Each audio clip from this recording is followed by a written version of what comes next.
Et bonjour à tous et bienvenue dans ce nouvel épisode de Bye Bye Patron, c'est l'été, c'est pas pour autant qu'il faut faire une pause sur les gros billets.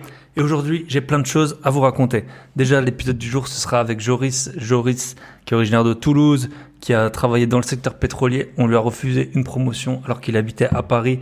Il a dit, bon, vous voulez pas de promotion? J'active le mode Bye Bye Patron. Il a acheté 40 appartements à plus de 5 heures de chez lui. Et grâce à ça, il a dit Bye Bye Patron il y a 1 an maintenant, il va tout nous expliquer. J'ai plusieurs épisodes d'avance. Pourquoi est-ce que j'ai l'épisode avec Joris aujourd'hui? Parce que je vous ai fait voter sur Telegram et c'est l'épisode qui est sorti. Avec Joris, on a également enregistré un deuxième épisode. Vous le savez probablement, c'est mon projet du moment et je vais vous en parler pendant longtemps parce que franchement, c'est du lourd. Je suis énormément de podcasteurs, énormément d'investisseurs sur les réseaux. Personne ne fait ça. On est les moins chers, on est les meilleurs. Qu'est-ce que vous voulez de plus?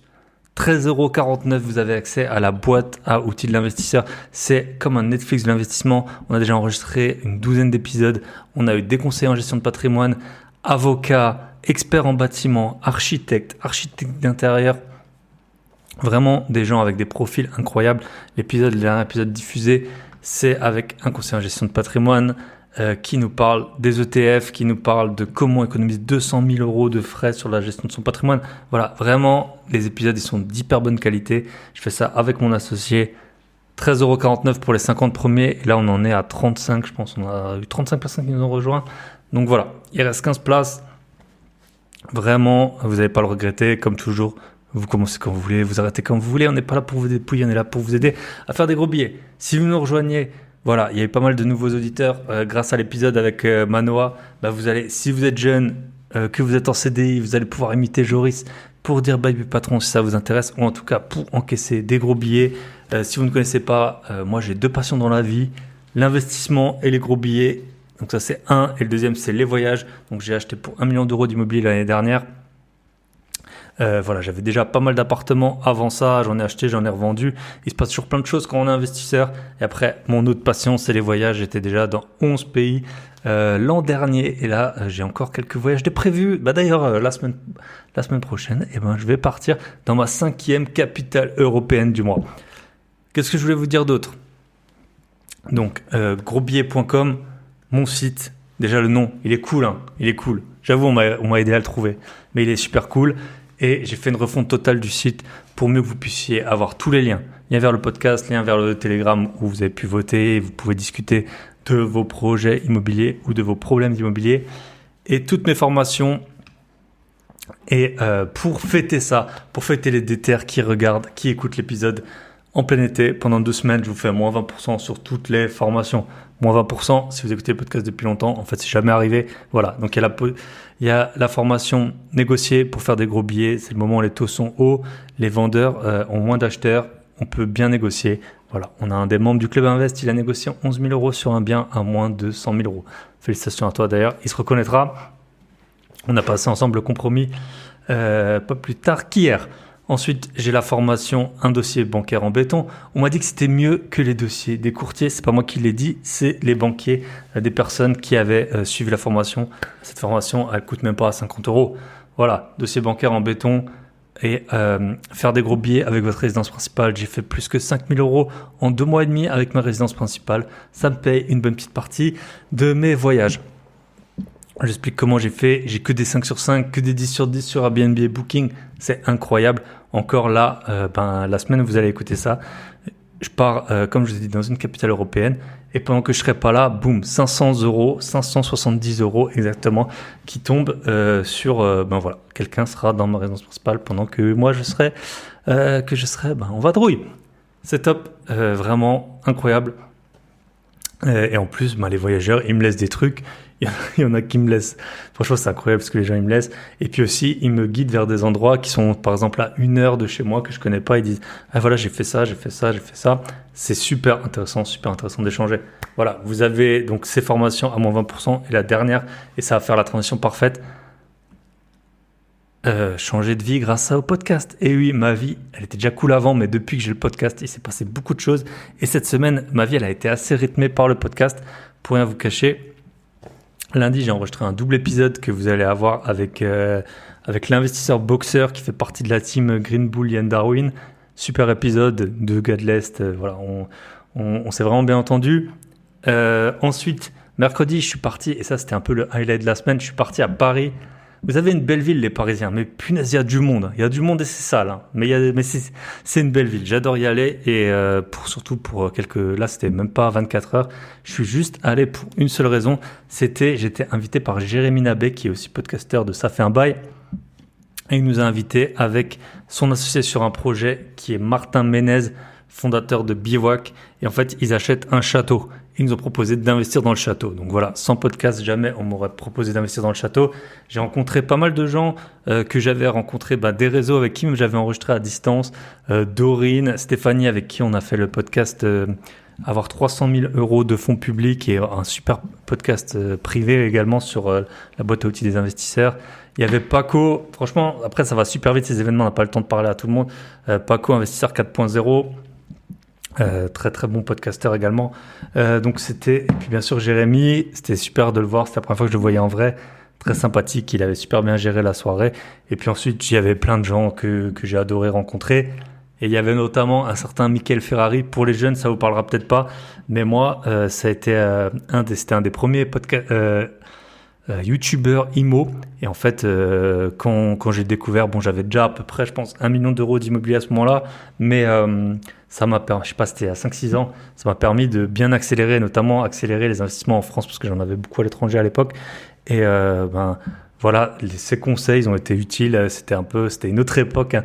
Apparemment, il fait toujours des vidéos YouTube, mais moi, je les vois plus du tout. Mais donc, je lui ai dit, écoute, voilà, grâce à toi, j'ai signé pas mal d'emprunts. Heureusement que t'es pas commissionné sur les emprunts levés. Donc ça faisait un peu la boucle bouclée. Voilà, la nouvelle génération de podcasteurs, l'ancienne génération de YouTubeurs, même s'ils continuent. Je pense qu'on fera un épisode ensemble. C'était vraiment top. Donc voilà, super soirée. Et donc on peut investir dans un château. Bon, ça coûte un petit billet, ça coûte le prix d'une petite voiture d'occasion. Dites-moi, j'ai jusqu'au 31 juillet. Dites-moi si je dois investir. C'est pour organiser des mariages, des séminaires, etc. Ils ont un beau projet. Ils ont pété LinkedIn avec plus de 470 000 impressions en 24 heures. D'ailleurs, des personnes qui ne sont pas du tout dans l'immobilier m'ont contacté par rapport à ça. Dites-moi si je dois le faire. Allez hop, si vous partagez en story, si j'ai 30 partages en story sur Instagram ou sur LinkedIn ou où vous voulez, je poserai l'argent pour investir. Sachant que moi, j'ai pas, en fait, en France, vous avez des réductions d'impôts quand vous investissez dans ce genre de projet. Moi, je les ai pas. Mais bon, je paye un peu moins d'impôts. J'en paye quand même beaucoup, hein. Mais j'en paye moins que les résidents fiscaux français, hein, qu'on embrasse. Mais après, avec tout l'immobilier que j'ai en France, vous inquiétez pas que je dois être dans le top 5 des 5% des contributeurs quand même. Et que je suis pas parti, hein. Je suis pas parti pour les impôts. C'est les impôts qui m'ont fait partir. Non, voilà. Peut-être qu'un jour je rentrerai d'ailleurs, on ne sait jamais. Voilà, troisième point, pareil, lié au podcast. Pour ça qu'il faut souscrire à ma formation. En plus, dans toutes les formations, vous avez le droit de m'appeler. C'est incroyable ça. Qui fait ça? Personne qui fait ça. Et il y a même, si vous allez sur mon site grosbillet.com, vous aurez une surprise. Je peux même venir chez vous. Eh oui. Mais là, alors attention, là, ce sera un autre niveau, hein. Ce ne sera pas une formation vidéo. Mais vous avez tous les détails sur le site grosbillet.com. Et ce sera vraiment pour des happy few, hein. Je vais pas passer ma vie à faire ça, mais vraiment pour des gens, des profils précis, je pense que c'est super utile. Et en plus, je viendrai même pas tout seul. Mais voilà, j'arrête le teasing, allez sur mon site et vous en saurez plus. Bref, qu'est-ce que je voulais vous dire? Je suis ensuite allé, donc je crois que je suis arrivé à 15h à Paris. J'ai fait la soirée, je me suis couché à 2h du matin, à 7h j'étais dans le Thalys, direction Bruxelles. Et Bruxelles, c'est trop bien. Bruxelles, je comprends Angèle, Bruxelles, c'est trop bien. Pourquoi je vous dis ça? J'ai rencontré un invité / auditeur du podcast qui est Romain. Il était passé il y a 1 an et demi sur le podcast. Je pense que c'est le seul Belge que j'ai eu. Et je sais plus comment il s'appelait le titre de l'épisode, mais il y avait un lien, il y avait écrit Belgique dessus. Et Romain, il a dit bye bye patron. Entre-temps, il était sur le point de le faire. Et franchement, super parcours. Il a dit bye bye patron grâce aux locations d'appartements et locations de voitures. Franchement, il a un beau parc. Je sais pas s'il souhaite que je dise combien il en a. Il m'a dit combien il en avait. Impressionnant. Il a dit que les voisins commencent à se poser des questions quand ils voyaient une nouvelle voiture chaque semaine qui débarquait devant chez lui. Donc on fera un autre épisode avec Romain, je pense, parce que c'est très intéressant. On a eu le avant, le bébé patron, et puis le après. Et Et en fait, c'est un peu comme dans les Disney ou les films romantiques, c'est toujours la rencontre jusqu'au mariage, et après on dit juste, et ils vécurent heureux et eurent beaucoup d'enfants. Et quand on a dit bye bye patron, il se passe encore des choses après, hein. C'est comme après le mariage. Et donc, Romain, il y a eu plein de choses positives qui se sont passées. Il y a eu quelques downsides, comme on dit. Également, c'est pas évident, hein. C'est pas évident de changer de vie comme ça. On fera sûrement un épisode numéro 2 avec Romain. Et Romain, également, il m'a présenté quelqu'un de super qui s'appelle Valentin. Et Valentin, bon investisseur immobilier, en Belgique également. Et en plus, il est coach dans une niche, mais je me suis dit, mais incroyable. En fait, un truc qui concerne tout le monde et où il n'y a personne. C'est l'océan bleu, niveau 100. Et on le fera venir. Et les Belges, franchement, je ne sais pas si j'ai beaucoup d'auditeurs belges, mais vous êtes trop forts. On s'entend trop bien, je pense, avec les Alsaciens et les gens de l'Est. C'est marrant, on est à Paris. Paris, c'est un peu le show-off. On ne sait pas qui a quoi. Souvent, les gens se font un peu plus gros qu'ils ne sont. Et ensuite, tu es en Belgique. Les gens, ils sont détendus. En fait, c'est vraiment... Ils sont détendus, ils sont hyper sympas, c'est comme moi. Et en fait, ils font les choses carrées. Tu parles d'un truc tout détendu, après on te dit, moi j'ai 8 000 € de cash flow sur mes biens.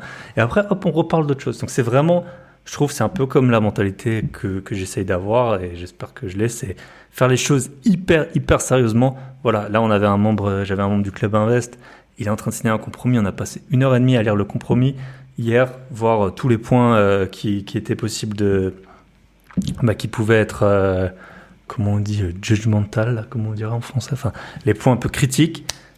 Et après, voilà, on fait ça dans l'ambiance détendue, mais on rate aucune ligne. Et je pense que les Belges, c'est pareil, c'est vraiment des gens qui font les choses bien, carrées. Mais après, c'est pas pour ça qu'ils prennent la grosse tête, ou ils sont hyper sympathiques, et ils partagent, ils sont dans le partage et tout. Bref. Je vous kiffe les Belges, je vous kiffe la Belgique. Et s'il y a un investisseur belge qui veut investir avec moi, ça m'intéresse. Voilà, ça m'intéresse fortement parce que je sais pas pourquoi. J'ai un truc avec la Belgique que j'aime bien. Voilà les 3 points que je voulais vous dire grâce au podcast. On est déjà à 12 minutes 23 d'intro. Et je voulais juste faire un petit dernier retour. C'est justement par rapport à l'épisode de la semaine dernière. Avec Manoa, il est clivant forcément. Fortumedia, il a 20 ans, il a fait plus d'argent qu'un avocat moyen en France en 10 ans. Et en plus, il a son business OnlyFans, forcément, qui laisse pas indifférent non plus, hein. Merci en tout cas pour les retours. Comme toujours, David le plaquiste. Merci mon pote, t'es là. Et puis j'ai eu Julien Calamotte qui m'a fait un super bon retour sur Instagram également. Voilà. En fait, c'était une question de génération. Julien, je pense qu'il est un tout petit peu plus vieux que moi. David aussi un tout petit peu plus vieux que moi. Manoa, il est clairement plus jeune que nous. Et donc, se confronter et rester, voilà, c'est un peu comme ça qu'on s'endort dans le business. C'est quand on n'est pas au courant des nouvelles tendances, et avoir quelqu'un de 20 ans qui est déjà bien avancé, hyper mature, forcément, ça nous remet un peu les pieds sur terre, ça nous montre des nouvelles opportunités qui existent. Même si on n'y va pas, c'est vraiment hyper inspirant.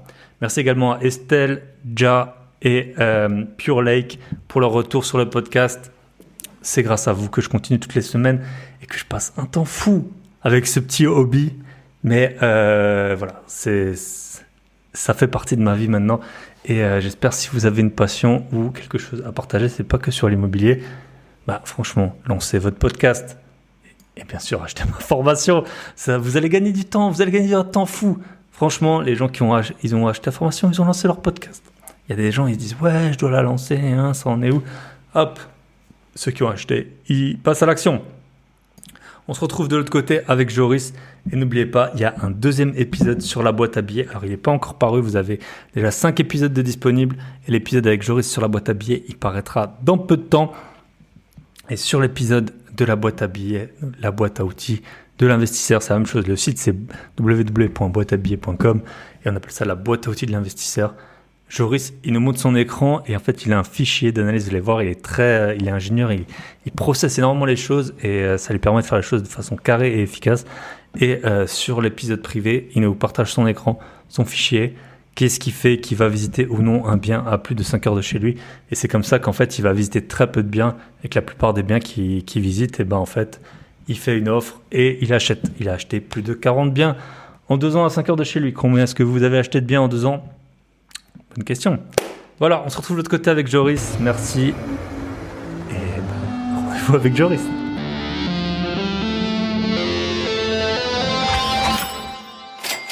Et bonjour, bonsoir à tous. Et il est jamais trop tard. Aujourd'hui, on est avec Joris. Ça fait bien 1 an qu'on devait enregistrer un épisode. Salut Joris, comment ça va? Salut Thibaut, bah, écoute très bien, exactement. Ça fait un petit moment qu'on s'était distrait, puis, ça va Et voilà. vite. Et voilà, la vie, ça passe vite. Et puis comme ça, j'aime bien les accents du Sud. Vous avez un petit mix là. Écoute, Joris, pour te présenter, pour ceux qui ne te connaîtraient pas sur les réseaux, tu es un peu connu, mais il y a enfin surtout sur Instagram, mais il y a des auditeurs qui sont pas sur Instagram, et vous gagnez beaucoup de temps dans votre vie à ne pas l'être, hein, sachez-le. Est-ce que tu pourrais te présenter rapidement? Et j'aime bien que les invités ils racontent une petite histoire insolite qui leur est arrivée dans soit leur premier job, soit leur job. Toi, t'as eu un job, t'es parti à l'étranger et tout. Bah, je suis sûr qu'il t'est arrivé un ou deux trucs un peu insolites. Donc, je te laisse te présenter rapidement. Ouais, complètement. Bah, écoute, merci déjà pour l'invitation. Donc, comme tu disais, Joris, je suis toulousain, j'ai 33 ans aujourd'hui et aujourd'hui, je suis multi-investisseur immobilier. Rapidement, j'ai commencé à investir un petit peu en 2016, puis après, on a vraiment accéléré. Je dis on, puisque j'ai une bonne partie de mon patrimoine investi avec mes parents en différentes sociétés. Et on a rapidement accéléré jusqu'à aujourd'hui obtenir une quarantaine, 40 lots aujourd'hui. Aujourd'hui, au moment où on se parle, 40 lots, 90% sur des appartements, et garages et après locaux commerciaux. Et en fait, au final, au fur et à mesure, on a développé de plus en plus ce patrimoine. On a grandi un petit peu pas à pas depuis vraiment 2019 pour atteindre ces lots. Et on a eu le choix, différemment de certaines personnes, de se dire on fait que de l'immeuble, que de l'appartement, que des petites villes, que des grandes villes, etc. D'être multidiversifié puisqu'on a vraiment de tout, de l'immeuble, des maisons, locaux commerciaux, achats-reventes. Et on a vraiment une méthode d'opportuniste. Voilà. Dès qu'on voit un bien, qu'on voit que ça paraît intéressant, on met le projet autour, on le cadre, on dit, tiens, celui-là, il serait bien intéressant pour la coloc, celui-là pour de l'achat-revente, etc. Ça nous permet de pouvoir saisir plusieurs opportunités assez souvent. Et aujourd'hui, du coup, j'ai quitté donc mon salariat. C'était un petit peu l'objectif de l'immobilier, c'était de mettre le pas là-dedans, créer un patrimoine, et petit peu au fur et à mesure, si je me plaisais là-dedans, de pouvoir lever le pied sur le salariat dans un premier temps, le quitter. Pour finalement, ça allait. Le Covid a permis que ça aille un peu plus vite pour partir. Et aujourd'hui, du coup, depuis mai 2022, j'ai quitté le salariat et je développe des activités de plus business, coaching et je continue également l'investissement immobilier aujourd'hui. Plusieurs Voilà. Toulousains on a eu sur le podcast. Hein. Julien, tu connais Julien? Julien Julien, Calamard. On a ouais, un bon petit groupe. Moi, au départ, j'étais plutôt région parisienne et c'est vrai ok. que tu as un investisseur, tous les jours, tu as un apéro IMO qui s'organise. Et au final, à Toulouse, on a retrouvé un bon petit groupe, un bon petit noyau d'investisseurs. Et c'est bien parce que, ouais, je pense que tu le sais dans la zone où tu es, mais le réseau en local, je trouve super important Super. pour investisseurs professionnels se développer. Yes. Et ouais. Et puis Lara d'Argentine, mais qui est toulousaine, hein, on la J'ai connaît vu bien. qu'elle était toulousaine, exactement. Ah ouais. J'ai vu qu'elle était Elle toulousaine. a encore un peu l'accent, hein. Elle l'a pas trop perdu. Ouais. Ok, top. Et c'est vrai. Alors, je fais un appel à tous les gens à Paris. Ne me demandez pas quand est-ce que j'organiserai un événement à Paris. Ce sera jamais. Parce que dès que j'en organise un en Alsace, comme ça arrivait il y a une semaine, on me dit, ouais, c'est quand t'en organises un à Paris. Je suis sûr que si j'en organisais un à Paris, tu viendrais pas. Donc, ne me demandez pas. À Strasbourg, il n'y en a quasiment jamais. J'en organise, les gens, ils viennent. Si vous voulez, c'est à 2 heures Strasbourg de Paris. C'est plus rapide que d'aller, je pense, du 91 au 93. Donc voilà, si vous voulez venir, vous êtes les bienvenus. On a le TGV. Donc voilà. Ok, top. Aujourd'hui, donc on va parler avec toi. Donc on va parler un peu de ta vie, ta vie pro, puisqu'en fait c'est un sujet qui est souvent abordé. C'est la plupart des gens ils sont comme salariés quand ils commencent à investir, et puis après il y a beaucoup de gens quand ils quittent leur emploi, ils pensent que pendant 3 ans au moins, surtout s'ils se lancent dans l'entrepreneuriat, ils pourront plus acheter. Déjà pour louer, c'est compliqué, hein, mine de rien, quand tu quittes ton emploi et qu'il y a 100 personnes sur un appart. Donc on va voir avec toi ouais, comment est-ce qu'on peut continuer à investir même quand on a quitté son appart, son emploi. Et peut-être tu vas je sais pas si ça t'intéresse, mais peut-être parler un peu avec tes parents, la relation, comment vous organisez, les bienfaits. Je suis sûr que ça a beaucoup de bienfaits Parce que quand on est adulte, on voit un peu moins ses parents et trouver un business en famille, je suis sûr que c'est intéressant, même si ça doit créer parfois des petites tensions, quoi. Donc, on va voir ça ensemble. Bah, tu peux nous raconter peut-être qu'est-ce que tu as fait, où tu as étudié. Tu t'es expatrié comme Paco aussi. Je sais pas si tu connais Paco, investisseur 4.0. Il était voilà. Comment tu as géré tes finances quand tu étais expatrié et tout ça? Si tu peux revenir un peu là-dessus. Exactement, ça fait partie un petit peu du déclic que j'ai eu sur pourquoi je me suis lancé dans l'immobilier. À la base, je suis ingénieur chimiste. J'ai rapidement été embauché sur une boîte parisienne qui travaille dans les projets pétroliers et j'ai fait de la gestion de projet. Donc, gérer les finances des projets. Donc, un projet, c'est entre 500 millions et 3 milliards. Donc, 3 milliards, donc c'est rapidement des très gros projets. Mis dans le bain direct, hein. Après 6 mois arrivé à Paris, mon chef, il me dit, tu fais quoi la semaine prochaine? Je lui dis, écoute, j'ai pas prévu de vacances. Il me dit, ben, ça tombe bien, je t'envoie en mission 2 mois au Brésil. OK, pas de souci, hein, je vais pas dire non. Au final, j'y suis resté quasiment 3 ans. Ok. Quasiment T'avais trois un ans. appart là à Paris, genre loué et tout? À Paris, ouais, à Paris, j'habitais proche de la Défense, que je me suis dit, Ouais. c'est là où j'irai bosser si jamais je reste bosser sur Paris. Et j'avais, du coup, comme je venais d'avoir officiellement mon CDI dans cette nouvelle boîte-là, je me suis dit, Ouais. bon, c'est cool. J'avais prévu pendant l'été emménager dans Paris, trouver un appart un peu Ouais. plus simple dans Paris, etc. Ça devenait plus stable. Ça fait que 6 mois que j'étais arrivé. Ouais. Et au moment où je fais ça, ben, j'appelle mon propriétaire. Je lui dis, écoutez, j'avais prévu partir dans l'été. Finalement, dans 2 semaines, je pars au Brésil. Je peux vous lâcher l'appart avant. Ok. Et il m'a dit, bah, écoutez, faites les visites parce que lui, il était loin. Donc, j'ai moi-même organisé les visites pour lui. Je lui ai dit quel profil de locataire me paraissait le mieux. Et j'ai fait l'état des lieux de sortie, j'ai donné les clés, j'ai pris l'avion. Ok. Ah, validé. Bon, moi, t'avais pas un loyer qui tournait dans le vide pendant que t'étais au Brésil, Exactement. Je quoi. me suis dit, bon, c'était que 2 mois au début, on verra après sur place. Et c'était un peu au jour le jour. Après, sur place, ben, c'est l'expatriation. Donc, c'est ça qui est top. C'est que moi, je suis arrivé, il y a beaucoup de personnes qui se lancent dans l'immobilier parce qu'ils n'aiment pas leur job, ils n'aiment pas ce qu'ils font et ils ont vite envie de sortir de là. Moi, c'était un peu différent puisque, bah, expatrié, tu es au Brésil, tout est payé par l'entreprise. Donc, ton salaire, c'est un peu ton argent de poche. La vie là-bas est top. Tu rencontres des personnes vraiment, vraiment géniales. Et du coup, après, ben, retour en France. Ouais. Retour en France. J'ai fait 2, 3 mois en France. Je suis parti 1 an au Nigeria.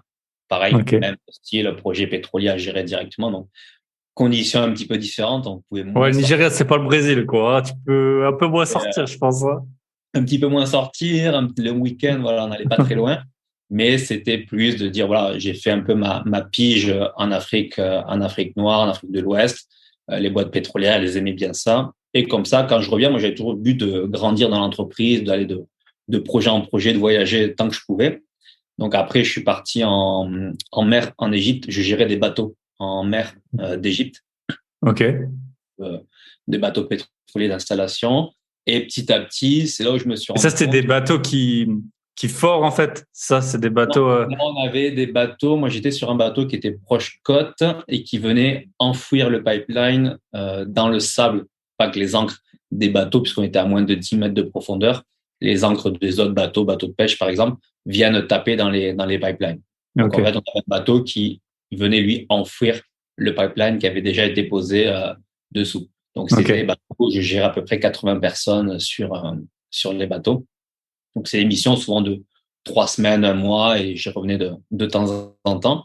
Donc, super expérience. Pareil, bon, tu es sur le bateau, t'es tout le monde un peu ensemble, super ambiance, etc. T'es là, t'es le chef du bateau, t'es la relation avec Paris. Et petit à petit, je me suis dit, bon, ben, super vie, mais je vais pas faire ça pendant 30 ans, parce que c'est cool Mhm. l'expat, mais bon, au bout d'un moment, tu vas pas bouger pendant 30 ans. Et je me voyais pas non plus bosser dans des bureaux à Paris pendant 30 ans non plus derrière. Personne, je crois, hein. Personne, hein. Surtout pas nous les Ouais, très provinciaux, peu. hein. À part peut-être ceux qui sont nés à Paris, qui se disent, voilà, ils ont Ouais. la famille, tout le monde sur Paris, peut-être. Et encore. Donc, voilà, c'était un peu dans cette idée-là au départ de me dire, il faut que je me crée quelque chose à côté. Et comme tu le disais, moi, j'ai eu cette chance-là au départ, d'avoir mes parents, surtout mon père, qui avait déjà fait un petit peu d'investissement immobilier sur Toulouse, quelques appartements qu'il avait achetés il y a 10, 15 ans, et avec des taux à 10, 12%. On parle d'augmentation des taux, mais à l'époque, on était sur du 10, 12%. Et j'ai baigné un petit peu là-dedans. Moi, j'ai été très mathématique, très chiffre, très financier. Donc, On a commencé à en discuter. Lui est très terrain, très locatif, très travaux. Donc, ça matchait pas mal. Et on a commencé en 2016 à acheter un premier appartement, un petit immeuble avec 2 appartements, un garage. C'est à chaque fois des petites sommes. Puis j'ai vu que ça tournait bien. Et quand je suis rentré d'Égypte en 2018, fin 2018 à peu près, j'ai dit, vas-y, go, on lance un peu plus fort. Et là, l'anecdote que j'ai sur mon boulot, c'est que j'avais toujours dans l'objectif de continuer à gravir les échelons au boulot parce que je savais que au fur et à mesure, je pouvais devenir vraiment un gros chef de projet. J'adorais ce que je faisais, multiculturel. Et, et un jour, une entretien annuel, ok, très bien. Puis la RH revient, me dit, écoute, par contre, pour c'est même pas une augmentation, c'était pour monter de grade. En fait, j'ai juste demandé de monter de grade. C'était juste sur le papier. Il n'y avait aucune augmentation financière. C'est refusé parce que tu es trop jeune. Là, j'avais 28 ans. Et là, j'ai dit trop jeune, c'est-à-dire je comprends pas trop. Ouais, non, mais d'habitude, ce grade-là, on le donne à 30 ans et tout. Je dis, ouais, mais ce grade-là, il dit que tu dois gérer au moins 3 personnes, etc. Ça fait depuis que j'ai 23 ans que je suis au Brésil que je gère 10 personnes. Donc, je comprends pas. Et c'est là où je me suis rendu compte qu'en fait, dans le salariat, tu avais à un moment donné un plafond où plus tu montais dans la hiérarchie, plus c'était restreint en termes de place et que tu pouvais passer 10 ans à rester un peu au même poste, à faire un peu la même chose et que tu dépendais d'autres personnes, en fait. Ouais, c'est ça. Parce qu'après, une boîte où il y a que des managers, ça sert à rien non plus. Enfin, je veux dire, il y a un moment, il faut bien puis moi, j'étais auditeur financier. En fait, c'est un peu comme, genre, tu montes alors, t'as des sous-grades, t'es junior 1, junior 2, senior 1, senior 2. Sauf qu'en fait, les juniors et les seniors, t'es un peu la chair à canon. Donc, au bout d'un moment, tout le monde se barre. Et les managers, souvent, alors, t'en as qui sont très ambitieux, mais t'en as, c'est juste ceux qui en ont foutu le moins possible. Alors, les meilleurs, ils montent en genre 4-5 ans. Les pires, ils montent en 8 ans. Mais si toi, t'es senior, tu te fais quand même allumer par le nul, quoi. Et après, tu vois qu'en fait, tous les juniors seniors partent vite. Et donc, tu as une sorte, c'est plus du tout une pyramide, quoi. C'est en fait, tu as un manager pour un senior, pour un junior, et tu te rends compte que ça peut pas bien marcher, quoi. Et donc, c'est ça et quand tu as des super postes, bah après, souvent, les gens, ils restent. Et donc, tu vas pas avoir 5 CEO dans une boîte, quoi. Donc, t'es tributaire si t'as un supérieur qui a l'air bien et qui a 40 ans, bah, tu sais qu'il va jamais partir à la retraite et que toi, t'es bon pour attendre, quoi. Et c'est exactement ça. Plus tu montes, moins t'as de place par ligne. Yes. Et, alors que c'est ça, dans l'IMO, presque tout le monde peut gagner. Dans le salariat, tout le monde peut pas gagner. Et parfois, t'as des postes qui sont très bien, hein, et du coup, tu gagnes bien ta vie, tu fais des trucs intéressants. Et t'as pu, du coup, mettre pas mal de côté, je pense, pendant cette période, non? Parce que t'avais pas trop de dépenses. C'était aussi un peu l'idée. Je me suis dit, écoute, pendant la phase notamment au Brésil, où pendant 3 ans, l'argent, le salaire, c'est de l'argent de poche, hein, puisque tu as quasiment tout qui est payé sur place. Tu es quand même mieux rémunéré qu'en France. La vie là-bas aussi, pour sortir, etc., voyager dans le Brésil coûte moins cher.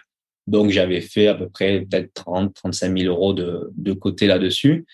Et je m'étais dit, tiens, c'est ce qui va me permettre aussi de placer cet argent plutôt que ça dorme sur un compte bancaire. C'est dommage. Sauf qu'au final, donc on a fait ces 2 premiers projets en 2016. Après, on a commencé vraiment à investir en 2019 et jusqu'au 7e ou 8e projet, on n'a pas mis d'apport. C'était un peu à l'ancienne, voilà, c'était pas d'apport sur les prêts bancaires à l'époque jusqu'à 2021 à peu près. Et du coup, mais même 2 ans après, je me suis dit, ok, c'est cool, j'ai fait le limo, mais j'ai encore toujours. Il y a encore tout ça, ouais. Ouais, et puis bon, les taux, ils étaient à 1%, ça servait à rien Encore aujourd'hui, tu peux te poser la question. Voilà, les taux, ils sont dans les 4%. Tu te dis, bon, mettre de l'apport, c'est pas si idiot quand c'est 4%. Quand c'est 1%, c'est sûr que que, après, ça aide de voir que t'en as, tu vois. Je pense que t'as des gens, moi j'en parle, après, c'est les événements de la vie, hein. T'as des gens, ils gagnent 3 500 euros par mois, ils ont même pas 10 000 euros de côté à 40 ans. Ça arrive. Après, il a pu t'arriver plein de choses dans la vie, hein, mais c'est sûr que t'es banquier, tu vois ça, tu te dis, bon, le gars, il vient pour 150 000 euros, en 20 ans de carrière, il avait 10 000 euros de côté. Ça, c'est moins rassurant. Ok, top. Et du coup, t'as cherché, c'est ton père qui cherchait, toi, t'étais revenu sur place, comment ça se passait? Alors, Tous tes moi, biens sont dans le sud ou t'en as en région parisienne aussi? maintenant, j'en ai un en région parisienne, j'en ai un immeuble après dans le centre de la France et après beaucoup dans le sud. Et en fait, dans la méthodologie qu'on s'est mis au départ, lui avait l'habitude de chercher, de visiter, de voir le côté travaux, le côté un peu potentiel terrain. Et moi, à la base, j'ai regardé des vidéos YouTube, j'ai vu à peu près comment calculer une rentabilité, comment calculer un cash flow, les charges à peu près qu'il y avait, comment se faisaient les impôts, tu vois. J'ai fait mon petit fichier Excel que j'ai retravaillé. Et en gros, moi, j'ai entré les chiffres à distance. Lui, il me disait, voilà à peu près le bien, voici l'annonce, un peu les loyers. J'ai rentré les chiffres, j'ai évalué mon risque, surtout. Je regardais un peu ce qui se vendait autour. Et je lui ai dit, vas-y, go, no go. Et donc, on a fait un projet. Donc, à chaque fois, c'était le premier, j'étais entre le Brésil et le Nigeria. Sur les 3 mois, je suis resté. Et après, le deuxième, j'étais au Nigeria pendant. Donc, le deuxième, par exemple, immeuble. J'ai vu l'immeuble, je crois, 4 ans ou 5 ans après. L'appartement, je suis rentré dans un des appartements, il y a 2 appartements, 4 ans, 5 ans après à peu près. Ok. Et tu pouvais signer déjà comment tu signais du Nigeria? Tu étais rentré? Ouais, je crois que sur une des rotations, j'ai dû rentrer, Ouais. ou soit par procuration à l'époque, soit sur une des rotations, parce que tous les 2 mois à peu près, je rentrais 2 semaines. J'avais signé à ce moment-là. Ouais, parce que maintenant, tout est simple. Tu peux signer en démat, mais moi, c'est marrant parce que j'avais écouté des podcasts et tout, puis il y en avait un jour, ça m'avait trop marqué, c'était dans ta vie, il peut jamais t'arriver, tu peux jamais être en manque de cartouches d'encre, de timbres, d'enveloppes. Et alors, j'avais tout un stock. Et c'est vrai qu'à l'époque, c'était avant Covid, c'était pas la préhistoire, quoi. T'avais, et ça m'avait un peu, enfin, ça m'avait grandement facilité de la vie d'avoir tout ça et t'en avais besoin, quoi. Maintenant, même, voilà, des timbres, tu t'en sers quasiment plus jamais, quoi. Donc, ok, top. Et tu peux nous raconter un peu les biens, combien écoutait? Est-ce que du coup, c'était des petits projets. Est-ce que tu recommanderais, c'était à refaire peut-être de retourner sur des projets de cette taille, parce que, nous, on entend un peu tout. Je pense que toi et moi, on est affaire à pas mal de gens débutants et, enfin, moi, j'ai vraiment 2 profils. J'ai, celui qui a écouté trop de vidéos, qui veut un un immeuble à 50 000 avec 400 000 de travaux et puis l'autre qui va pas visiter, quoi. Donc, moi, je recommande d'aller plutôt sur des petits biens au début, déjà voir si ça te plaît. Puis après, mais peut-être que, voilà, c'est quoi ton analyse? Voilà. Est-ce que selon toi, tu as bien fait les choses ou tu aurais Mais dû... en fait, avec le recul, je pense qu'on a bien fait les choses, aussi bien en termes de stratégie d'investissement que de stratégie fiscale et de financement. Parce qu'en fait, pour moi, les 3 vont ensemble. Tu peux pas, comme tu dis, dire, aller voir ta banque demain, dire j'achète un immeuble à 50 000 et j'ai 400 000 de travaux. Par contre, aujourd'hui, tu peux pas, mais rien ne te dit que dans 3 ans ou dans 2 ans, tu pourras le faire parce que tu auras gravi la légitimité, tu auras acquis de l'expérience, etc. Et du coup, la banque, au bout d'un moment, elle fera peut-être plus confiance. Mais en fait, c'est vraiment, il faut y aller, pour moi, étape par étape, comme tu le dis, démarrer.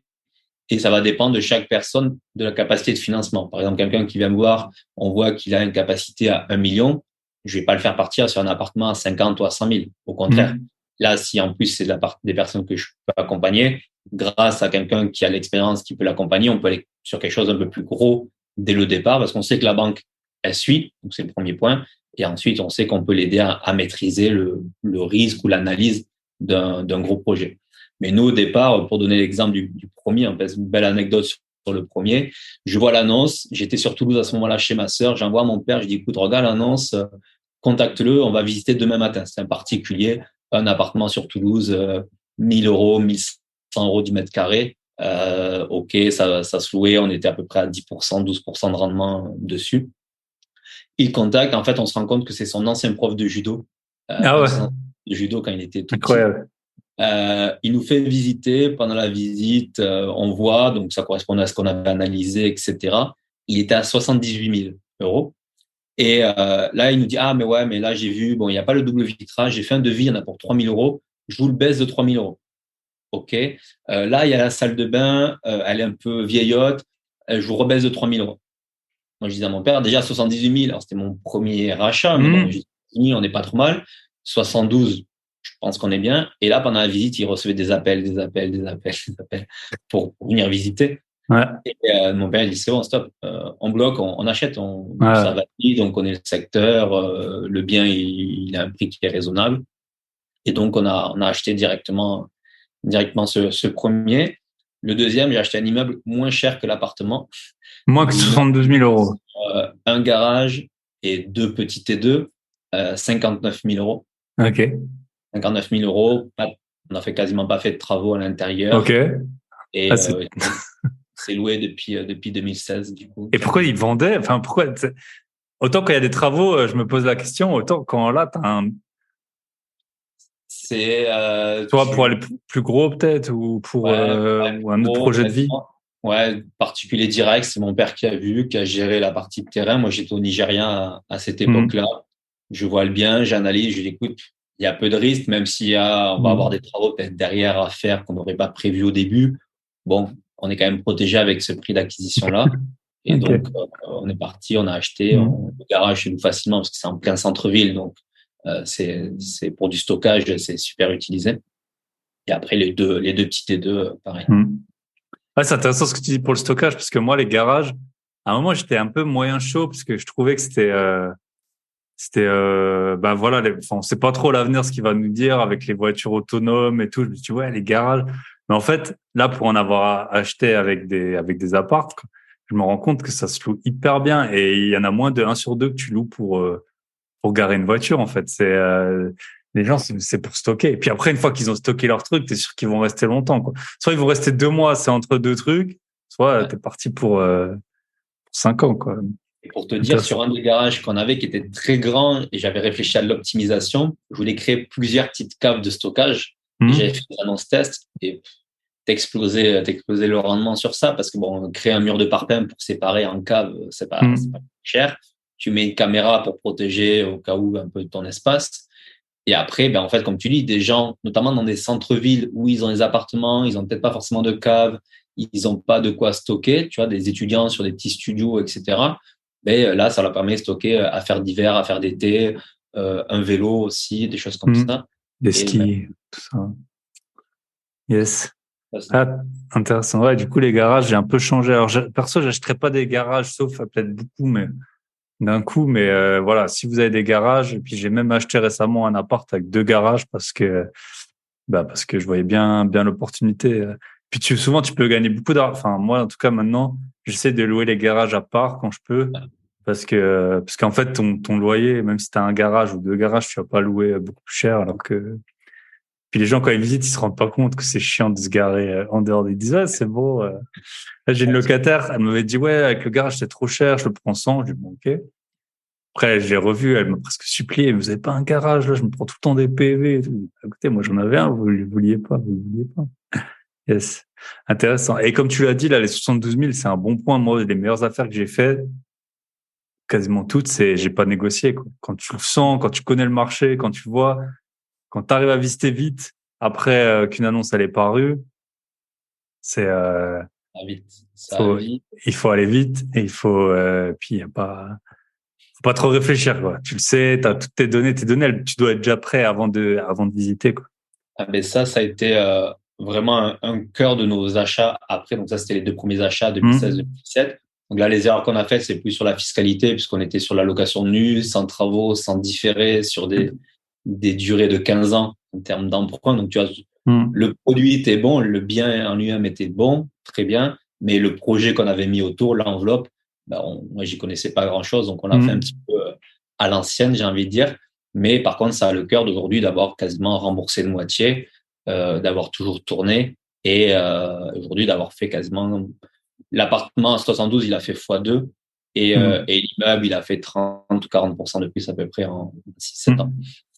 Hmm. Donc ça permet de capitaliser tout ça. Et par contre, après, ben, ce qu'on a fait, c'est qu'en 2018, j'ai dit stop, j'arrête de partir en expat. Donc là, je venais de prendre mon refus de grade. J'ai dit OK, Ouais. merci, pas de souci. Maintenant, je C'est vais bon, je faire vais m'en occuper maintenant. Je dis rien, mais c'est bon. Je vais m'organiser. je fais mes 35 heures par semaine, pas de souci. Mais en contrepartie, ben, matin, midi, soir, week-end, à chaque pause, etc. Je me suis dit, je fais 2-3 ans d'immobilier, j'emmagasine un max. Et après, ben, soit je peux repartir en expat parce que ça me plaisait, soit je peux aller partir voyager 6 mois de Hmm. l'année, travailler 6 mois de l'année ou carrément arrêter. J'ai pas d'objectif précis. Je me suis juste dit, je me mets à fond investissement IMO et on verra parce que en fait, j'aime pas avoir des objectifs trop long terme parce qu'il y a tellement de choses qui arrivent Bah, bien sûr. au fur et à mesure que ça peut changer. Donc 2018, on s'est lancé là-dedans. Ben, moi, j'étais région parisienne. On s'est dit, on investit autour de Toulouse. On a passé presque un an à chercher, à faire des visites. Moi, je fais des allers-retours en train. T'arrives, tu fais, ah ouais, non, en fait, ça correspond pas aux photos. Ok, bon, mais tu repars. Et à galérer parce qu'on savait pas trop ce qu'on cherchait, comment le chercher. Enfin, c'était le début d'un Bah, bien investissement. sûr, ouais. C'est ça. On est beaucoup passé par là. Puis le marché, je pense, au bout d'un moment, il a commencé à augmenter assez fortement. Ça faisait que tu trouvais plus, moi, ça m'est arrivé d'être sur un marché comme ça. En fait, tu trouvais plus un truc équivalent à ce que tu avais acheté. En fait, Avant, ouais. ouais. En fait, là où tu te réjouis de faire une bonne affaire, bah après, vu que tu n'en trouves pas des pareils, limite, ça peut t'handicaper. Alors que, C'est ça. Je pense qu'on ouais, avait dans l'idée de se dire on veut un peu trouver la même chose que ce qu'on avait déjà trouvé, mais comme tu dis, entre-temps, le marché avait évolué. On était sur un marché où, dès que le bien sorti, s'il était vraiment intéressant, en moins d'une semaine, ça partait. On était vraiment sur tu vois, de 2018 à 2021, à peu près jusqu'au HCSF, etc. On était vraiment sur des marchés où tu mettais un truc en vente à peu près au bon prix, ça partait dans la semaine. Et donc, nous, en tant qu'acquéreurs, à distance, sans avoir trop de contacts non plus encore sur place, on a mis pas mal de temps à aller trouver ce premier nouveau bien, on va dire, premier vrai investissement IMO. Par contre, une fois qu'on a changé un peu la méthode où je me suis mis de plus en plus à analyser à distance, profiter du temps que j'avais en région parisienne pour analyser, pour vraiment maîtriser chacun des projets que j'analysais, on a fait en 6 mois, on a acheté 5 immeubles. ok. De mai 2019 à novembre 2019, on a acheté à la suite, quasiment même en même temps, j'ai signé 2 actes définitifs à un jour d'intervalle, Ok. cinq, 5 immeubles à la suite. Ok.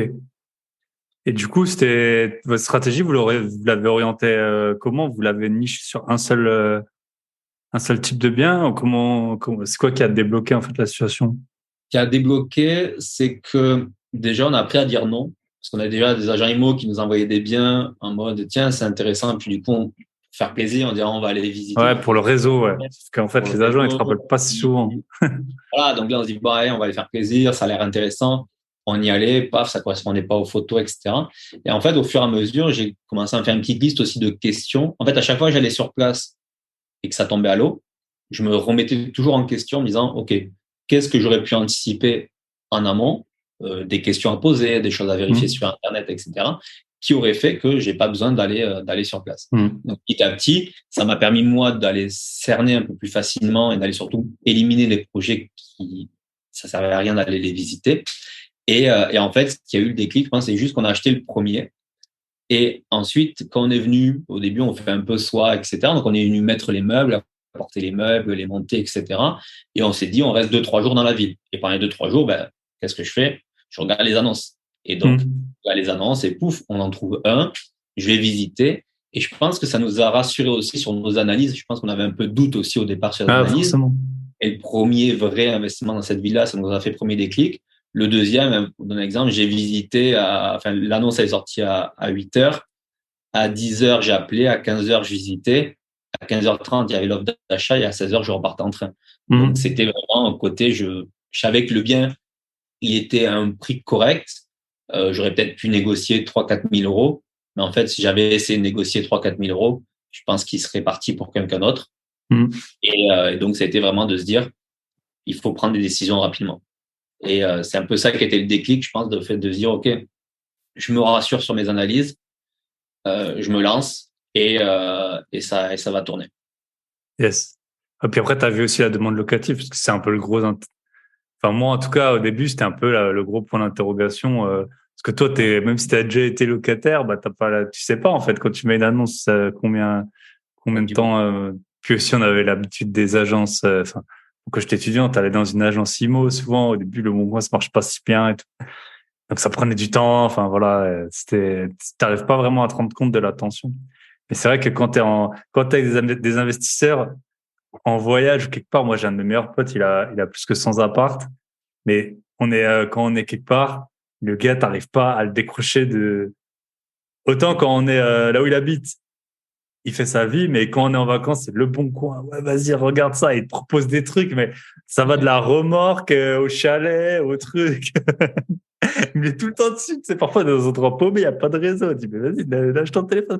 Ouais, vas-y, demain, on va voir ça, c'est à 40 minutes et tout. Regarde le chalet, il est trop bien et tout. Donc, c'est sûr qu'être sur place, c'est assez utile. Après, c'est le gros problème bah voilà, faut être salarié souvent au début, c'est ce qu'on est presque tous pour investir, sauf que t'as pas le temps. Lui, c'est pareil, mon pote, il connaît des endroits abandonnés, tu vois, il se balade dans les villes, il lève la tête, il va au cadastre, il regarde, mais ça, tu peux pas le faire quand t'es Ouais, salarié. ouais, ouais. T'as un gros avantage de ce point de vue-là. C'est pour Ok. ça que c'est un peu le étape par étape, en fait, hein, exactement. Mhm. Donc, il y a des projets qui peuvent être intéressants, mais en fait, ça demande tellement de temps à côté que ben, quand tu démarres au début où tu es salarié, Mhm. autant partir sur des choses, on va dire, un petit peu plus simples et enclencher la marche. Et après, au fur et à mesure, ben, tu peux te libérer du temps et aller sur des projets un peu plus complexes Ah, au fur et à mesure. Donc, nous, c'est un petit peu ça. Donc là, on a fait sur 2019, c'est 5 immeubles. Réellement, on a réussi à en acheter 4. Et le cinquième, je me rappellerai toujours, le 5 janvier 2023, 2020, la notaire qui nous appelle, bon, ben, on n'aura pas le rendez-vous demain. Ah bon? Qu'est-ce qui se passe? On avait l'entreprise de travaux, elle allait démarrer, récupérer les mhm. clés et tout. Ben, en fait, on a reçu un courrier de la mairie, ils préemptent. Ah, génial. Merci, au revoir. Au prix, hein, du coup. Voilà. Ouais. Merci, au revoir. Bon, mais tout le boulot que vous avez fait pendant 3 mois, 4 mois dessus, Ouais. on vous remercie. La mairie est contente de ça. Et en plus, là, je passe devant régulièrement. Ils n'ont toujours pas touché à l'immeuble, hein, mais Ouais. il y a 3 ans. Ça, c'est un gros risque. Et c'est aussi pour ça que je vous déconseille fortement de donner des dessous de table, parce que je connais un gars à qui c'est arrivé. Dans un village, en fait, le gars, il voulait absolument, en fait, il cherchait, c'était pour sa RP, donc forcément, t'es plus sensible aux liens, aux lieux et tout. Il a payé, bon, ça fait bien 15 ans, mais il m'a raconté l'histoire. Il a payé une partie en dessous de table. Le vendeur, c'était ça ou rien, quoi, pour le terrain. Et après, il a croisé le maire. Et puis il lui a dit ah c'est vous là, ah, franchement à une voix près ou je sais plus, enfin genre à un truc près on n'a pas préempté, mais sinon bah, va récupérer ton argent, t'as donné je sais pas, c'était genre 40 000 € qu'il avait donné, déjà il était allé voir tout, enfin déjà rien que réunir 40 000 € en liquide c'est hyper compliqué, mais voilà en tout cas éviter toutes ces histoires. Après chez nous, Ouais. après je pense que ça dépend peut-être enfin même que quoi c'était vers dans l'est, hein, donc ça peut arriver un peu partout. Yes, mais ça c'est un gros risque, hein, la préemption. Et même ça arrivait à quelqu'un que je connais, il était locataire d'une maison. Après il a acheté Mm. et il s'est fait préempter un bout du terrain, quoi. Donc ouais. Faites bien attention à ça. Et c'est sûr que ouais, si t'as un projet comme ça qui tombe à l'eau, t'es bien dégoûté, quoi. Ah ben là, ça a été. Alors, heureusement qu'on avait les autres projets qui étaient un petit peu en Mhm. parallèle. En plus, là, c'est vraiment un des premiers projets où, en termes de financement, on a dû aller chercher plus loin parce que ça sortait un peu des délégations de la banque avec qui on avait l'habitude de travailler. Mhm. Et en fait, à partir de là, je me suis dit, OK, en fait, un projet, jusqu'au moment de récupérer les clés chez le notaire, il peut Mhm. coûter. Ouais. À partir de là, je me suis mis dans un état d'esprit où, ben, en fait, autant faire plein de projets en même temps. De toute façon, à un moment donné, il y en a qui vont casser, qui vont pas aller au bout, etc. Mais se me dire, c'est pas parce que j'ai une offre qui est acceptée ou que je vais visiter un Mhm. bien qu'il faut que je m'arrête sur mes recherches. Et donc, d'être toujours dans une phase continue de veille, de recherche, etc. Et qui permet derrière de continuer d'investir et surtout de se dire, bon, mais c'est un projet qui tombe à l'eau parce que financement, parce que préemption de la mairie ou d'un coup le vendeur disparaît. Bon, techniquement, c'est pas grave, j'ai perdu un peu de Mhm. temps, mais je sais qu'à côté, j'ai pas lâché les autres affaires. Yes. Ouais, c'est intéressant. Et sur le podcast, j'ai eu Marco là qui achète et revend des voitures. Ouais, Et lui, il me dit qu'il avait toujours deux voitures, rien qu'au niveau des voitures, il avait toujours deux voitures sous la main pour pas, ben pareil, aller voir, enfin tout faire et puis au final que ça se fasse pas, quoi. mal, ouais. Donc, tu peux nous raconter un peu les immeubles? Tu cherchais des immeubles avec travaux, sans travaux? C'était à quelle distance de chez ton père? Comment vous êtes Alors, ouais, les visites? nous, ouais, ça c'était assez complexe au départ, puisqu'on est à peu près sur 2 heures et demie de route par rapport à chez mon père, Ok, an, et moi 5 heures et demie de train, globalement ok, pour ce projet. Et à l'époque, télétravail, ça n'existait pas, donc dans 5 heures et demie, tes 10 heures, 11 heures aller-retour, tu les fais dans le week-end. Donc, on cherchait immeubles, parce qu'en fait, comme les immeubles, on est sur des villes à moins de 1 500 € du mètre carré rénové à l'époque. Donc, du coup, je me suis dit, peu d'intérêt d'acheter des appartements à 15 000 à 20 000 €, où au final, on va dépenser énormément de temps, d'énergie pour peut-être 30, 50 euros de cash flow derrière. Donc, on avait la possibilité d'avoir des immeubles. Quand je dis immeubles, c'est entre 2 et 5 appartements. La moyenne de ce qu'on a, c'est entre 2 et 5 appartements pour la plupart. Donc, on est sur des budgets à moins de 200 000 rénovés. Donc, tu vois, ça restait, certains, ils achètent juste un appartement avec ça. Donc, on s'était focalisé un peu là-dessus, sur des immeubles entre 2. On aimait bien au moins 3 appartements pour diluer un peu le risque sur l'immeuble. Entre 3 et 5, c'est ce qu'on trouvait régulièrement. Et pas de trop gros travaux, déjà aucun travaux de création de logement.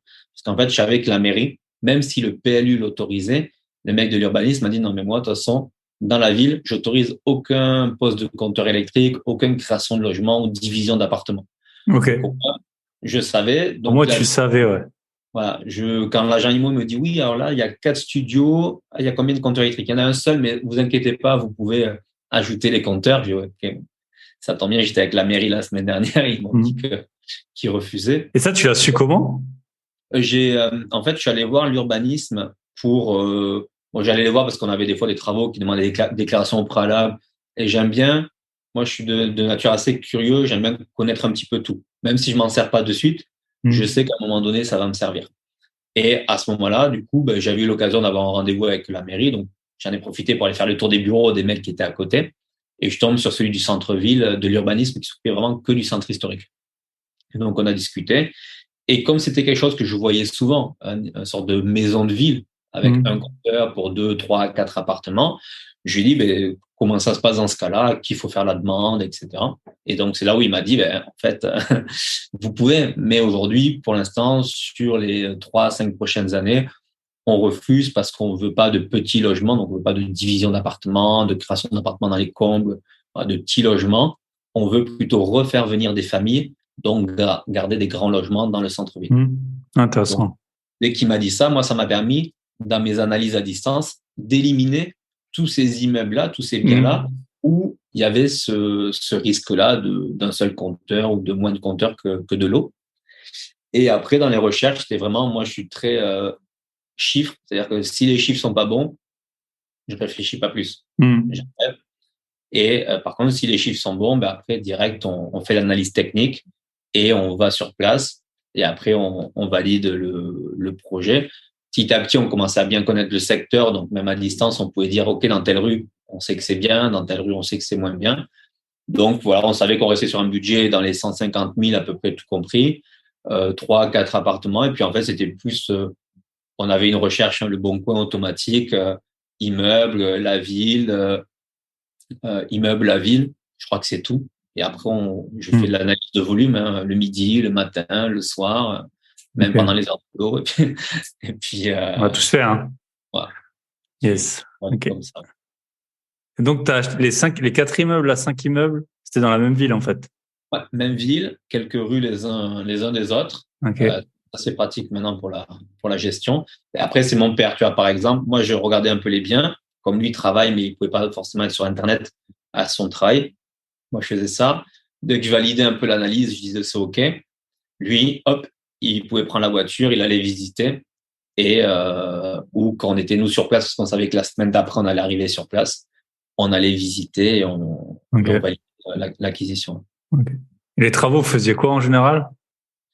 Travaux, le tout premier, c'est l'agent IMO qui nous a dit, écoutez, moi je travaille avec, c'est un agent IMO un peu spécialisé investisseur qui a l'habitude de travailler avec les investisseurs, et il travaillait avec une petite entreprise travaux.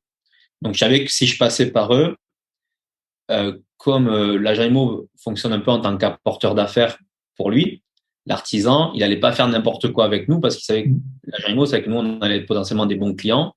Et il avait plus à gagner à nous gardant nous en tant que client que l'artisan en tant que, on va dire, apporteur d'affaires. Donc, du coup, on a fait ça sur le premier.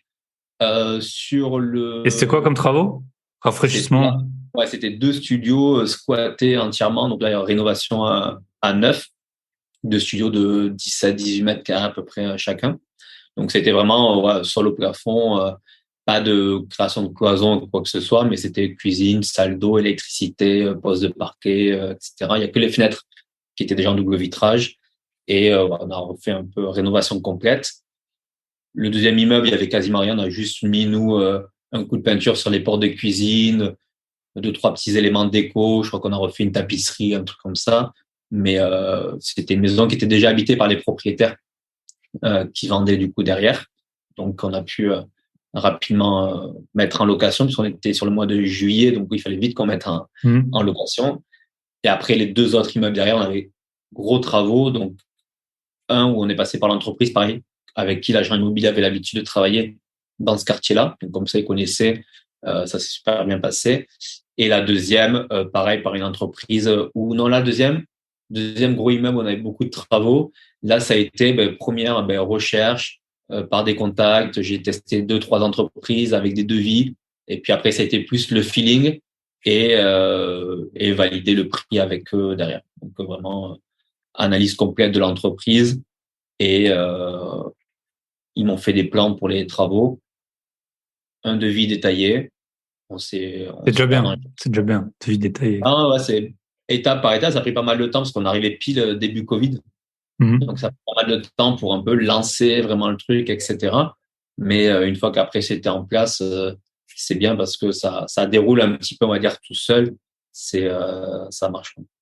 Ok, top.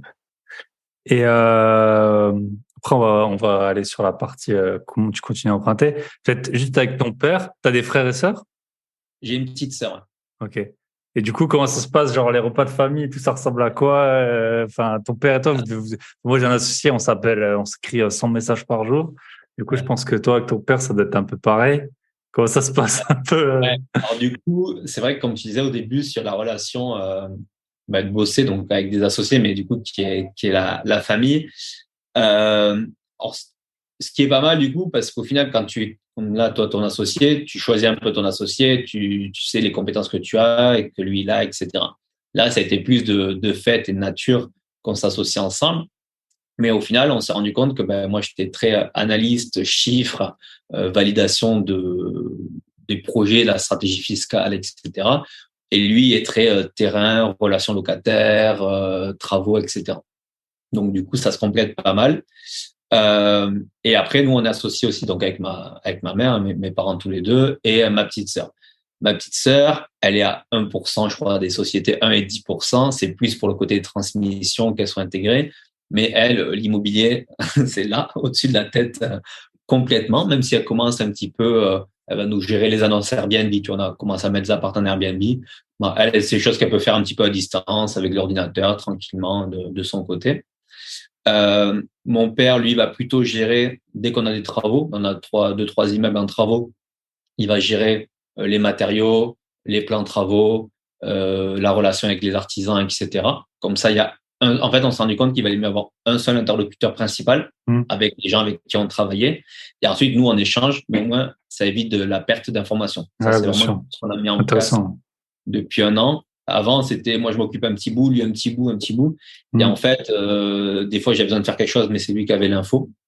Donc, on a mis des outils de gestion de projet d'un côté. Et aujourd'hui, pour la partie locative et travaux, c'est lui, on va dire, le référent principal. Et pour toute la partie, en fait, amont du projet, recherche, analyse, notaire, financement, etc., c'est moi qui m'en occupe. Donc, on a fait ça. Et après, les repas de famille, voilà, c'est. Au début, ça parle de la grand-mère, et puis après, en fait, il y a le locataire là qui part. Lui, ça fait 20 ans qu'il fait de l'IMO, donc qui a commencé à investir dans l'IMO, etc. En parallèle de son boulot. Il est toujours salarié. Donc voilà, ça le passionne depuis longtemps. Là, il m'appelle ce matin, il me dit, je suis au boulot, il m'a dit, je t'envoie une annonce sur Le Bon Coin, appelle-le et tout.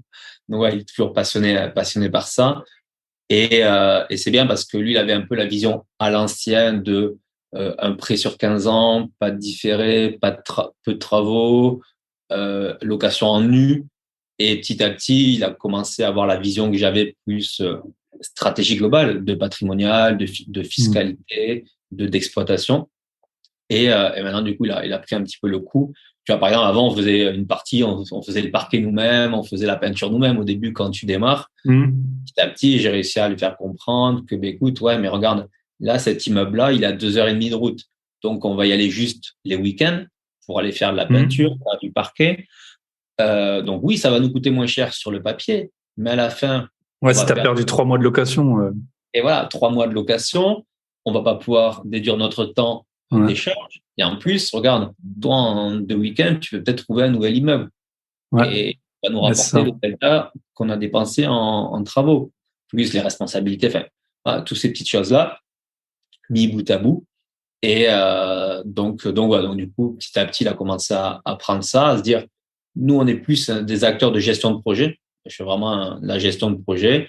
Je gère des artisans, je mets en place des suivis techniques et financiers, je gère des agents IMO, des chasseurs, entre guillemets, qui nous trouvent les biens.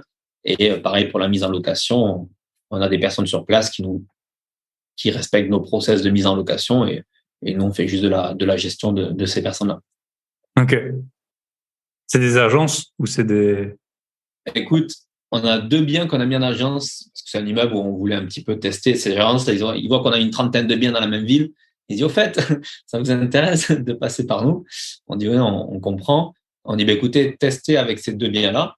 Et si ça se passe bien, pourquoi pas? Au bout d'un moment, notre but, c'est vraiment d'avoir quelque chose 90% passif.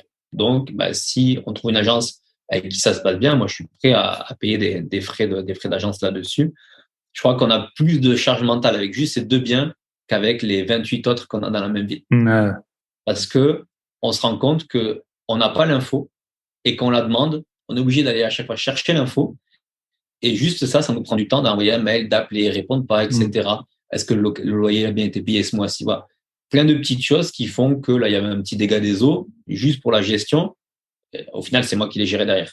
Alors que si c'est notre bien, ok, il y a un dégât des eaux, c'est pas grave, j'ai mon numéro d'assurance, je fais ça, je fais l'appel, j'ai mon artisan sur place, je le contacte, il est autonome, il fait son truc, il m'envoie des photos, c'est terminé, j'envoie la facture. Et ça y est, c'est anticipé, la femme de ménage passe derrière, hop, c'est remis en location et c'est terminé.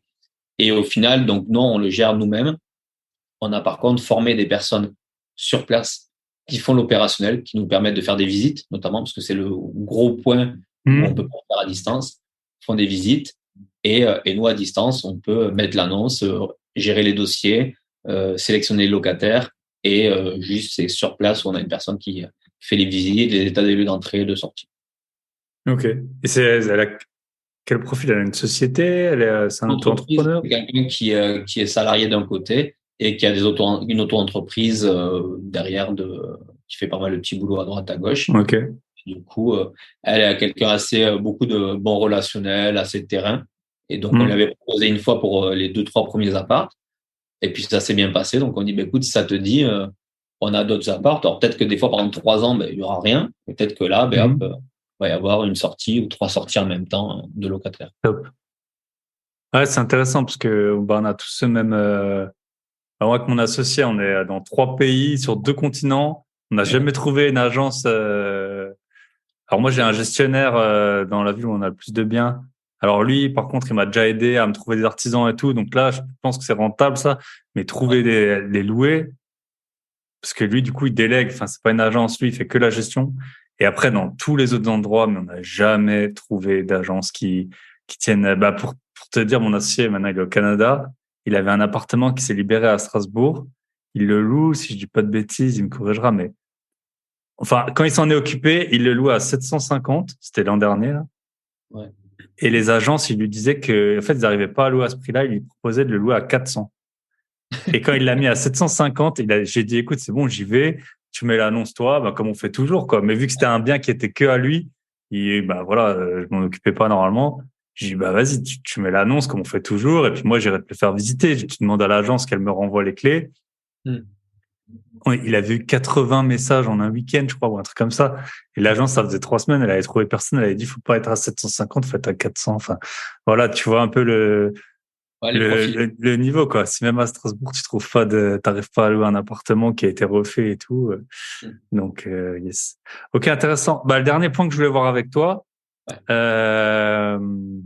c'est comment tu continues à investir et emprunter. Donc là, on a parlé, en fait, t'as eu, appart, 72 000 euros, immeuble avec les 2 apparts et un garage, les 4 immeubles. Après, t'as quitté en mai 2022. Ouais, et entre-temps, on a racheté encore du coup un appartement sur la même ville qu'on met en courte durée. On a racheté un gros immeuble de 7 appartements et 2 locaux commerciaux qui fait un peu plus, là, c'est un gros qui fait un peu plus de 500, 600 mètres carrés à peu près. Et après, moi, j'ai racheté un appartement en région parisienne et j'ai racheté un immeuble en centre de la France avec 6 appartements. Donc ça, et ça, c'était quand tu étais salarié encore? Ouais, ça, c'était salarié, puisque 2019, on a fait les 4 immeubles. 2020, un peu de travaux, Covid, etc. Et 2021, on a fait donc l'appartement en courte durée, l'immeuble avec les 9 lots. Et 2022, moi, j'ai fait en perso, du coup, un immeuble centre-France et un appartement en région parisienne. Plus, on a fait notre immeuble, là, plutôt marchand de biens, en pareil, de 3 appartements sur l'été 2022 à peu près. Ok. Là, vous aviez quand même un bon endettement, non? Dans les 2-3 millions d'euros, je pense. Aujourd'hui, on est à peu près à 1,7 million d'endettement pour à peu près 3 millions de valorisation. Ok. Ok. Et là, vous avez comment, parce que tu vois, nous, on parlait du HCSF, on a des endettements qui sont à peu près dans les mêmes eaux. Et moi, on m'a jamais parlé de taux d'endettement. Genre, j'ai jamais un banquier, j'ai 5 banques, je pense. Ouais. J'ai jamais un banquier qui m'a dit, ton taux d'endettement, ça va être chaud et tout. Voilà, j'ai eu des banquiers, j'ai eu plein de noms pour plein de raisons, j'ai eu plein de galères avec les banques, mais c'était jamais le montant. Et voilà, quand tu arrives à 2 millions d'emprunts, ça te fait des mensualités de l'ordre de, je sais pas, quasiment 8-10 000 euros par mois. Là, on a 6 000, là, j'ai bossé, on a à peu près 7 000 euros de mensualité par an. Donc voilà, personne n'a des revenus, ou quasiment personne n'a des revenus pour rester dans les clous de ça. Donc, est-ce que ça a été facile dans le sens, c'est pas simple, mais c'est facile, ou je suis plus donc, voilà, est-ce qu'à un moment, l'endettement vous a dit là, ça commence à être chaud? Est-ce que, alors, au début, vous avez eu tout en nom propre, vous avez créé après du coup, avec ta sœur et tout, vous avez créé des sociétés? Ouais, j'ai fait l'inverse, c'est-à-dire que moi, j'ai commencé en SCI à l'IR avec mes parents. Du coup, on investit ensemble, aussi, on fait la location nue. Donc, les 2 premiers biens en SCI à l'IR. Ensuite, SRL de famille, faire la même chose, mais en meublé. Donc là, tout ce 2019, c'était SRL de famille. Et ce 2020. L'avantage tu peux faire une SRL de famille quand tu es avec ta famille. Donc là-dessus. Et après 2021, on a fait SCI à l'IS. C'était plus pour le côté fiscal pour pas passer lourd meublé pro. Et après, moi, en tout dernier, j'ai fait du nom propre. En fait, j'ai fait du nom propre à la fin. Et donc, c'est toujours la même banque sur les sociétés. Ça a toujours été la même banque. C'est un petit Crédit Agricole de la région toulousaine qui nous connaît depuis tout petit, en fait, un petit peu. Et eux, à chaque fois, c'était hypothèque et on rentrait dans leur délégation. Et puis, à l'époque, jusqu'à l'été 2021, il n'y avait pas de HCSF. Il n'y avait pas de taux d'endettement. Eux, ils faisaient le calcul différentiel. Ils voyaient que les projets, ils étaient bons, ça tournait. Donc ils continuaient de nous prêter. Et le seul problème qu'on a presque eu, c'était sur l'immeuble, le très gros immeuble, quasiment 600 000 euros, où là, ça sortait de leur délégation, donc ça partait au service d'engagement. En plus, on arrive été 2021, donc 1er juillet, le directeur me dit non, mais c'est bon, ça passe, je le valide, etc. Pas de souci. Le 20 juillet, il rentre de congé, il m'appelle, il me dit, Monsieur Crosil, il me dit, c'est mort. Il me dit, on vient de se faire taper sur les doigts. Parce qu'à l'époque, c'était juste des préconisations, le HCSF, en 2021. Eux avaient rien suivi du tout. Crédit Agricole Toulouse, c'était le vilain petit canard. Et en été 2021, ils se sont fait taper dessus. Et là, ils m'ont dit, plus à 35,00%, on refuse. Il n'y a même pas de dérogation, quoi que ce soit. On a tellement fait n'importe quoi en début d'année, on va se faire tomber dessus. Et du coup, et c'est là où l'importance d'un conseiller bancaire, ma conseillère m'a dit, écoutez, là-dessus, du coup, ce qu'on va jouer, vous baissez un petit peu le montant de travaux, vous augmentez un petit peu l'apport de temps. Enfin, elle a joué un peu sur les chiffres pour que ça rentre. Elle m'a dit, à ça, vous arrivez à 34,97%. Et là, on verra après si ça passe, mais on sait qu'au-dessus, c'est mort. Donc, au moins, là, on a peut-être une chance d'avoir un oui, mais comme on sortait de sa délégation, il fallait encore avoir les validations. Eux, ce qui les a beaucoup bloqués dans tous nos investissements, c'est que, on avait, à partir de 2019, on a toujours eu des différés de 3 ans. Donc, pendant 3 ans, aucun capital de remboursé. Donc, les banques, elles n'aiment pas trop ça. Plus, mais comme on a enchaîné rapidement, quand on a acheté même en 2021, on avait des biens qui n'étaient pas encore loués, qui étaient encore en cours de travaux. Et ça, ils n'aiment pas trop. Ils aiment bien que tu fais ton projet, tu mets tout en location, tu fais les travaux, tu mets tout en location. Et après, tu peux aller enchaîner sur notre projet. Ça les sécurise un petit peu là-dessus. Bon. Je pense qu'ils ont vu les profils, ils ont vu qu'il y en avait quand même qui tournaient, c'était la même ville, on commençait à être un peu expert là-dessus. Et moi, j'ai toujours joué avec les banques en disant, regardez, même si ça se loue pas, à la revente, on est plus cher que ce que ça va me coûter en termes d'achat et de travaux. Donc, au pire, vous êtes rassuré sur la valeur du bien, la valeur finale du bien. Comment en plus ils prennent des hypothèques, ben, c'était top. Donc, du coup, c'est passé en commission, ça a été validé, mais ça a été vraiment en mode, pour moi, je me suis dit, si celui-là, il passe, c'était mon déclic pour pouvoir quitter mon salariat, parce que celui-là, il nous fait juste, je crois, à peu près 6 000 nets de cachot par mois. Ok, sinon. Donc, en location classique, hein, pas de courte durée. Enfin, on va le prévoir, mais c'était sans compter la courte durée. Et donc, c'est un peu le déclic en me disant, bon, voilà, il va pouvoir nous permettre, moi, de lever le pied, de quitter le salariat. Et dès que ça a été validé, on atteignait 35%. Donc, je me suis dit, à ce moment-là, c'est mort, ils vont plus nous prêter. Et en nom propre, moi, je n'étais pas propriétaire de ma résidence principale, j'étais locataire, etc. Donc, je me suis dit, bah, avant de quitter le salariat, autant utiliser ma capacité perso pour aller investir. Là, par contre, j'avais pas eu tout le temps de m'occuper des montages de dossiers bancaires. Donc, j'avais un courtier, j'ai dit, écoute, j'ai ce projet-là à acheter, tu débrouilles et tu montes le dossier, etc. Et en fait, on s'est rendu compte, on a fait donc un projet donc sur la région parisienne et un projet d'un immeuble en centre-France, en perso. Et les deux banques qu'on est allé démarcher, il y avait 3-4 mois d'intervalle à peu près entre les projets, elles ont pas du tout considéré les sociétés dans mon endettement. Alors qu'on a tout été donné, ils avaient tous les docs, moi je fais un petit fichier Excel résumé de tout mon patrimoine. Et la banque, elle a dit, bon, ben, c'est la société, ça tombe tout seul, on la met de côté, et toi, en nom propre, ça m'est arrivé aussi plusieurs fois. Donc, ouais, dans plusieurs banques. Donc, effectivement, voilà, quiconque a fait 4 heures de droit dans sa vie, c'est ce que c'est une société civile et une caution perso.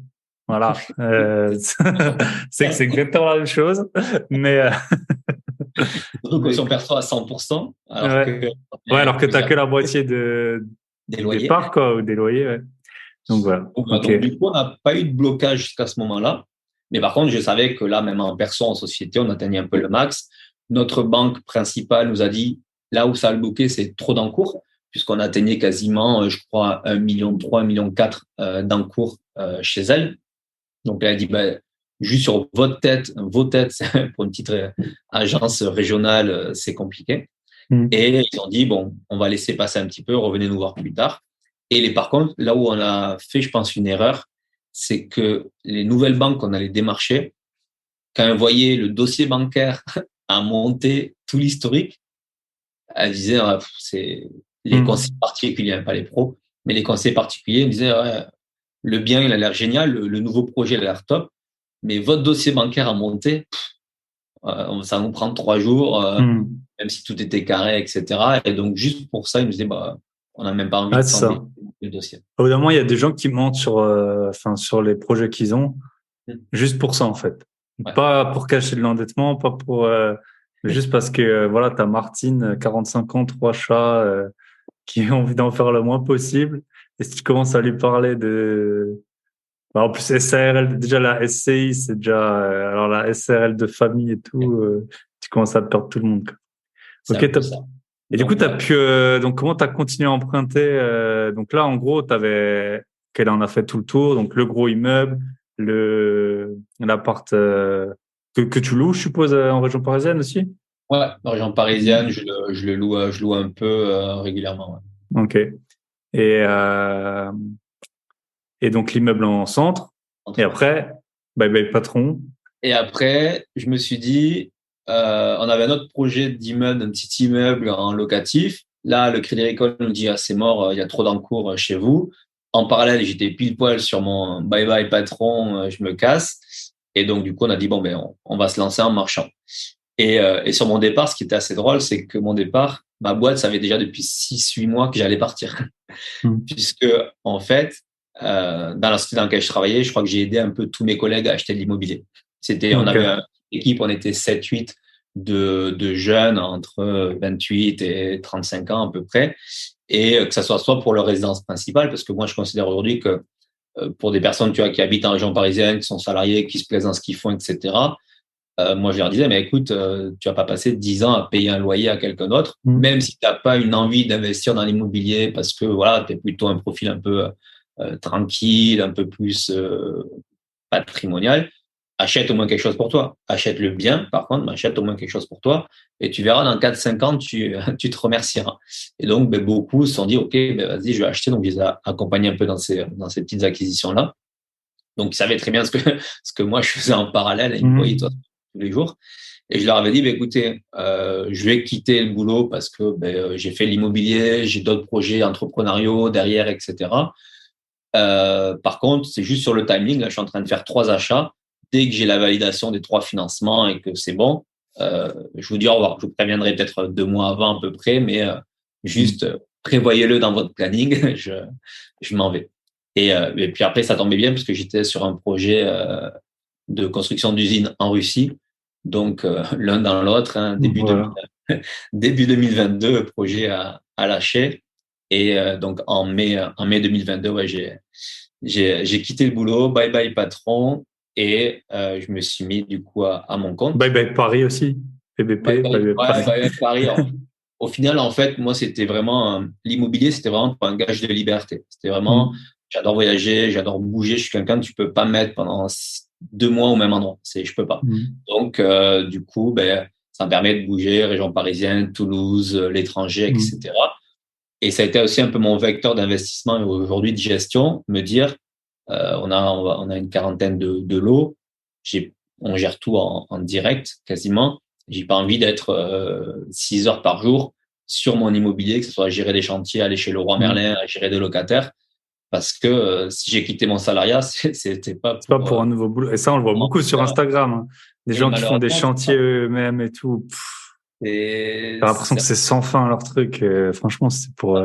alors, tant mieux, certains, c'est une passion. Il y en a, c'est une passion, mais il y en a, tu vois, ils galèrent quand même, hein. Franchement, c'est un Mais peu. d'un autre côté, je me dis, en fait, quitte à gagner, je gagnais à peu près 4 000 € net par mois, quitte à avoir le même niveau de revenu, je reste salarié, hein. Je reste salarié, je suis tranquille à mon taf. 4 000 €, je sais que tous les mois ils tombent, j'ai pas besoin de dépenser trop d'énergie là-dessus. Je me mets moi-même dans un placard et je fais mes petites activités à côté si j'ai envie et c'est tout.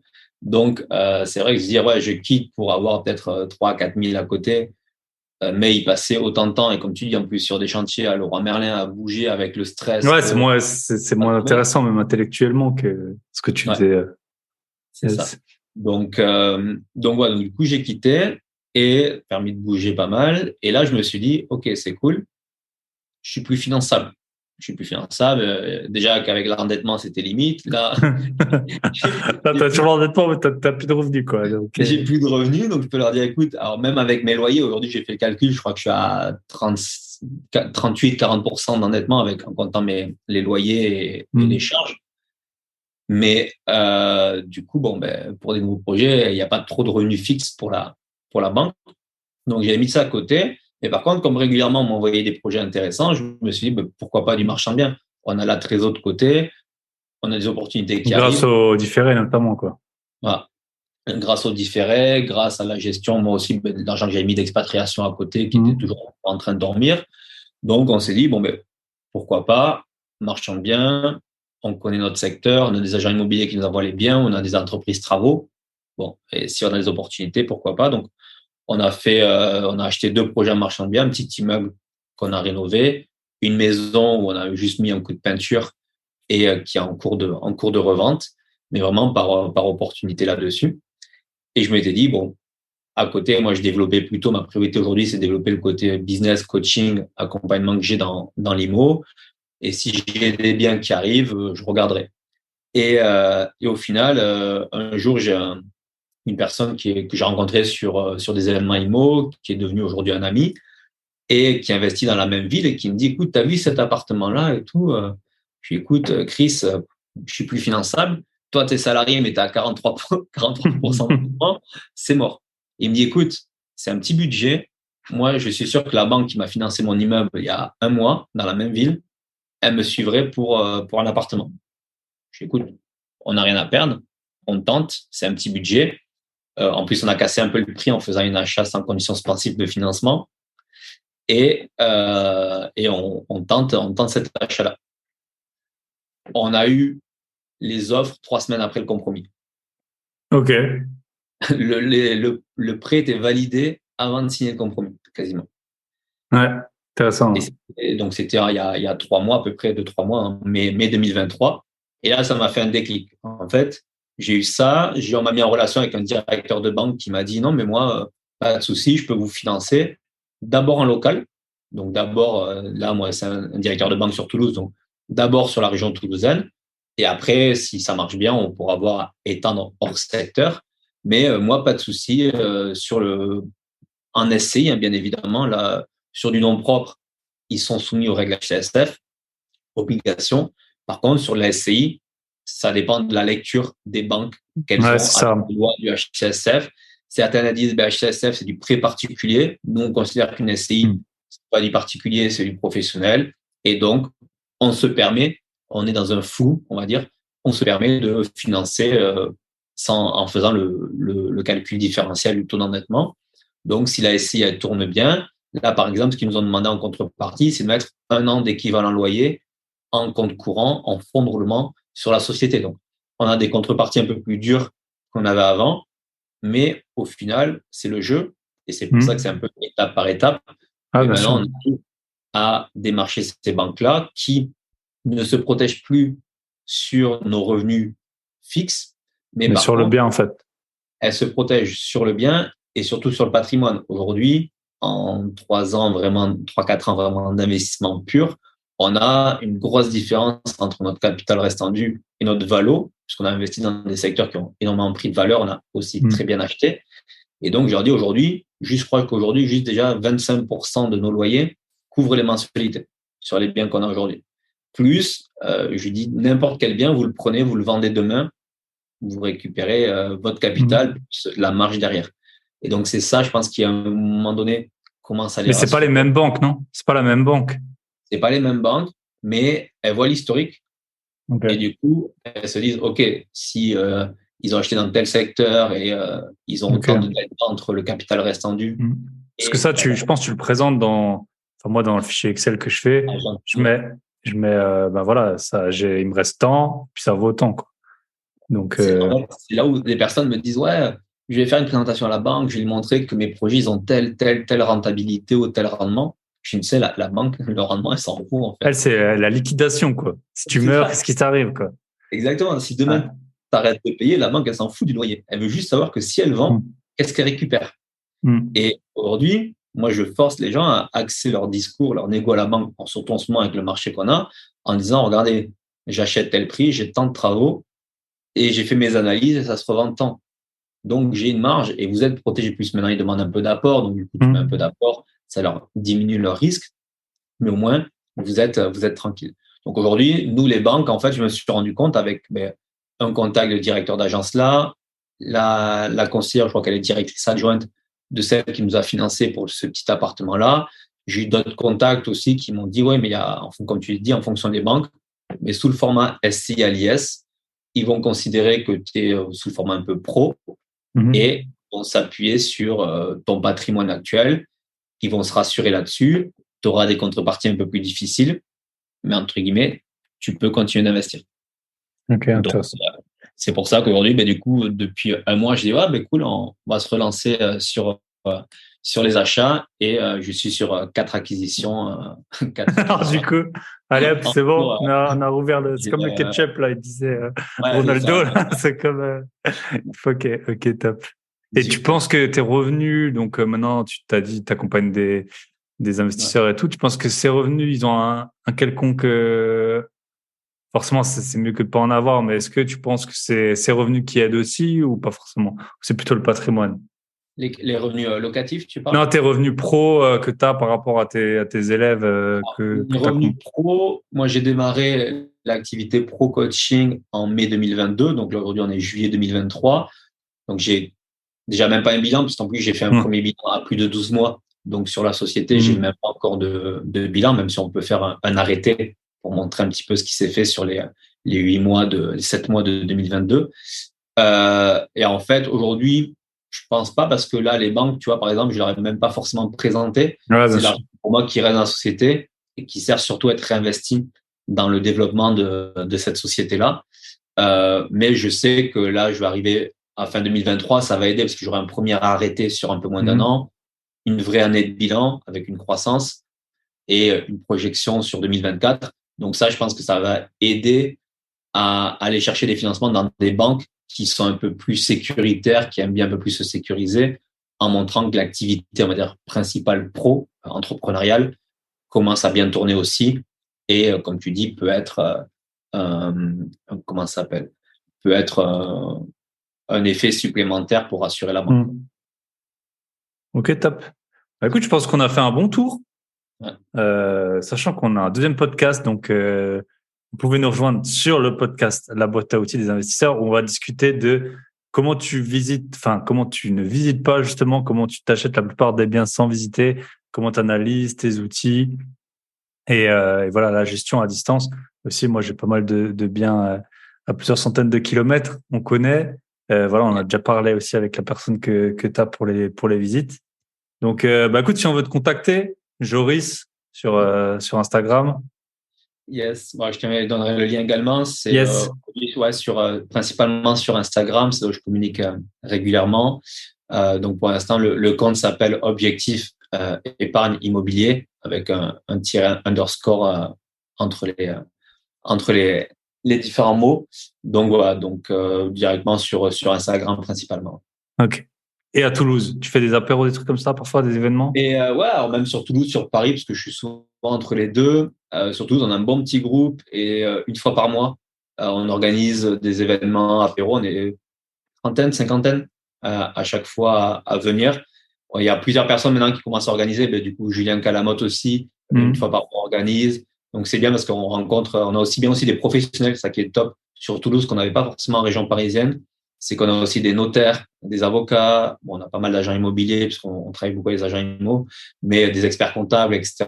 Et c'est top parce que même pour des gens qui débutent, ils n'ont pas juste des rencontres d'autres investisseurs, mais ils ont aussi des rencontres de Mhm. professionnels qui sont là, qui adorent le réseau, qui adorent partager. Donc voilà, sur Toulouse, on fait à peu près une fois par mois. Et région parisienne, on en a, il y en a quasiment tous les jours. Comme tu le dis, au final, Yes. région parisienne, c'est complexe d'aller dans Paris pour pas mal de personnes. Mais ceux qui sont en région parisienne qui disent, ouais, j'ai du mal à rencontrer du monde, honnêtement, tape sur Google, IMO Paris, sur Insta, sur Meetup, sur n'importe quoi. Tous les jours, tu peux trouver quelque chose d'intéressant. Yes. Ok, bah top. Bah, on se retrouve, nous, sur le podcast privé. Et bah, merci beaucoup Merci à pour ton toi. partage. Allez, à tout de suite. À tout de suite. Ciao. Et voilà, on arrive au terme de cet épisode. Comme je vous l'ai dit en intro, si vous voulez avoir l'épisode de podcast privé, www.boîteabillet.com ou sinon, vous avez tous les liens sur mon site grosbillet.com et toutes mes formations à mon 20% pendant 2 semaines. Pas un jour de plus, pas un jour de moins. Pendant 2 semaines, grosbillet.com pour fêter la refonte du site et également les auditeurs fidèles de l'été. Je vous souhaite une très bonne semaine et on se retrouve la semaine prochaine avec le numéro 2 qui était sur le classement des votes Telegram, à savoir l'épisode avec notre cher Yann Darwin. Bonne semaine à tous, bye bye.